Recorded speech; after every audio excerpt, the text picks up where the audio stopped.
Welcome to MG9 news. June 4వ తేదీన election counting పై అవగాహన సదస్సు. కర్నూలు జిల్లా ఆలూరు నియోజకవర్గం ఆలూరు తహసీల్దార్ కార్యాలయంలో ఎలక్షన్ కౌంటింగ్ పై అవగాహన సదస్సు నిర్వహించిన ఆర్ఓ రామ్ నాయక్, ఆలూరు సిఐ వెంకటేశ్వర్లు, తహసీల్దార్లు ఆర్ఐ గుండాల నాయక్ సమక్షంలో ఎన్నికల counting Kurnool Rayalaseema university campus లో జూన్ 4వ తేదీన జరుగు కౌంటింగ్ పై ఆలూరు నియోజకవర్గం అభ్యర్థులకు వివరించడం జరిగింది. ఈ కార్యక్రమంలో అన్ని పార్టీల అభ్యర్థులు మరియు ఏజెంట్లు పాల్గొనడం జరిగింది. MG9 న్యూస్ తో ఆలూరు మండల రిపోర్టర్ జగదీష్ రెడ్డి.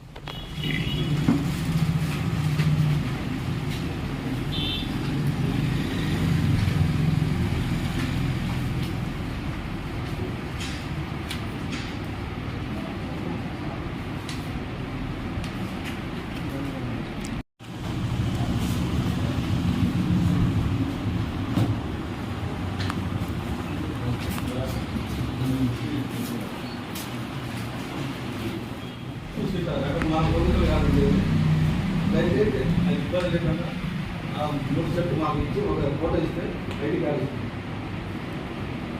అదొకటి పోస్ట్ బ్యాలెట్ సంబంధించి అయితే చూసి దానికి మేడం ఉంటారు, సిటీ కలెక్టర్ ఆర్ఓ.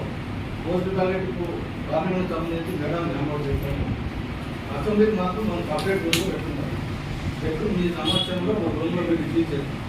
పార్లమెంట్ మాకు కౌంటింగ్ చేసుకుంటారు, అసెంబ్లీ మనం చేస్తాం. Incoming voice call from +9. Elections ప్రశాంతంగా జరిగాయంటే మీ అందరి సహకారంతోనే జరిగాయి. ఇందులో మీ పాత్ర ప్రముఖమైంది.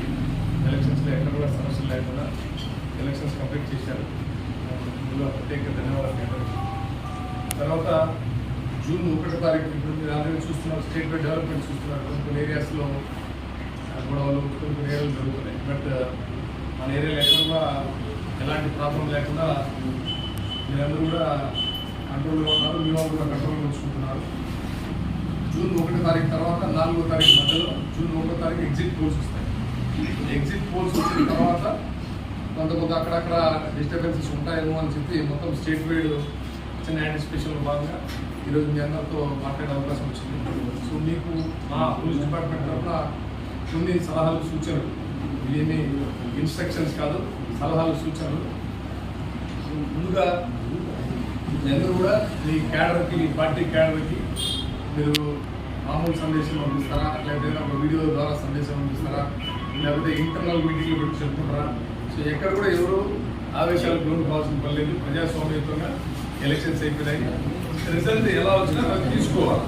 ప్రతి ఒక్కరు కూడా ఆ రిజల్ట్ ప్రజాస్వామ్యంగా జరిగిన తర్వాత ఆ రిజల్ట్ తీసుకోవాలా. సో ఎవరు కూడా దయచేసి ఏ పార్టీ క్యాడర్ కూడా ఆవేశాలకు లోను కావద్దని చెప్పి మీ పార్టీ నాయకులుగా మీ నుంచి ఒక ఇంటర్నల్ మెసేజ్ పంపిస్తారా, వీడియో మెసేజ్ పంపిస్తారా? ఒకటి అన్ని క్యాడర్లకు దయచేసి పంపించుకొని రిక్వెస్ట్ చేస్తున్నాను. తర్వాత రెండోది, ఇక్కడి నుంచి 4వ తారీఖు వరకు ఆ రిజల్ట్ అయిపోయిన వరకు కంటెస్టింగ్ క్యాండిడేట్లు 4 కాన్స్టిట్యూన్సీలో సాధ్యమైనంత ఈ పార్టీ క్యాడర్తో విలేజ్ లెవెల్లో మీటింగ్లో పెట్టకుండా ఉంటే మంచిది అనేది మా యొక్క రిక్వెస్ట్. ఎక్కడ కూడా విలేజ్ మీరు ఒకవేళ ఇంటర్నల్